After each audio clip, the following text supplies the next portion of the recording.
Nebraska is trying to flip one of the best wide receivers in the class of 2025, four-star Oklahoma commit Cortez Mills. So in today's video, I'm going to give you an update around that situation. Where does he stand with the Huskers, and is he planning a visit soon? Spoiler alert, he is. So really quick, we have a lot to talk about today. If you are fired up, I know I am, make sure to hit that like button. And hey, if you're new to the channel or just a returning viewer, make sure to subscribe. I post daily Nebraska football content, and I'm not slowing down anytime soon. So if you're a diehard fan of this program, hit that subscribe button and join the family. But on that note, let's get into it talking about Nebraska trying to flip Cortez Mills, one of the best prospects in all of college football.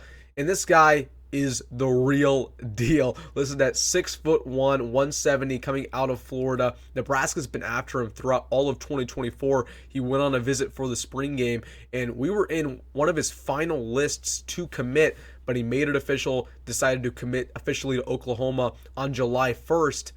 But it was announced 2 days ago that he will be taking a visit to Nebraska for the Colorado game this Saturday. And that is so important for a couple reasons. Number one, you get him on campus once again. You can give him another chance to flip. But here's the interesting thing about Cortez Mills in his situation with Oklahoma.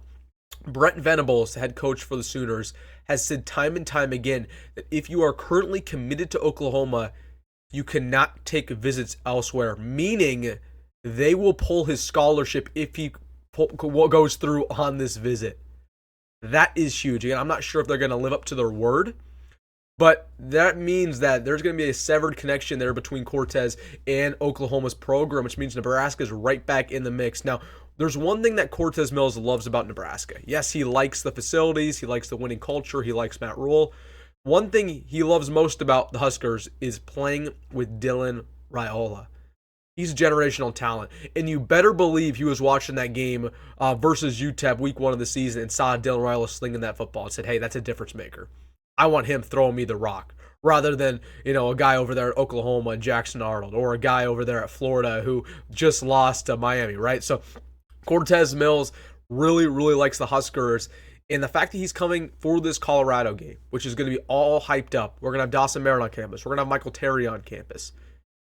You better believe we're going to be in the mix to flip not only those two, but a couple other guys as well. Maybe a guy by the name of Ethan Irvin, who is the brother of Gabe Irving. So again, a lot of good prospects coming on campus. Cortez Mills, just talking about him a little bit as a player, why I really, really am high on him. Only 6'1", but when I was watching his film earlier this summer, he has the best ball instincts and overall hands that I've honestly ever seen from a Florida prospect. I mean, he is very, very close to generational and pretty high 4-star prospect, should be top 100. And I mean, he has all the skills in the world. It's just about him going to the right place, going to the right fit, and getting bought into a system. So Cortez Mills, really like him as a prospect. He has had definitely an interesting recruiting process, to say the least. At one point, he was favored to go with Clemson. At one point, he was favored to go with Florida. Kind of committed to Oklahoma out of nowhere. But Nebraska can have the last laugh if they can get him to commit after this visit. But all right, guys, big news with Cortez Mills visiting the Huskers. Let me know down below, do you think we land him? And hey, if you made this far in the video, make sure to hit that like button and subscribe. And as always, folks, go Big Red, go Matt Rhule, and see you in the next one.